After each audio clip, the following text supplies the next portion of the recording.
Good morning সবাইকে। 9:15 বাজে।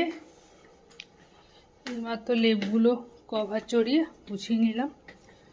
কভারগুলো তো খুলতে অসুবিধা হয় না, চড়ানোর সময় অসুবিধা হয়, তো ভারী সূর্যদেব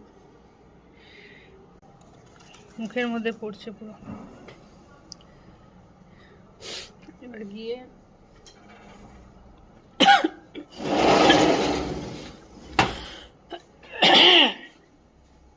ব্রেকফাস্ট বানাবো।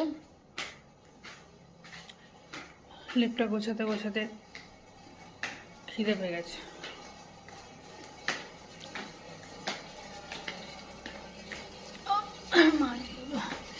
এখনো পর্যন্ত এটা খারাপ হয়ে গেছে না, এক্সটেনশনটা আনা হয়নি, শুধু ফিল্টারটাই চলছে।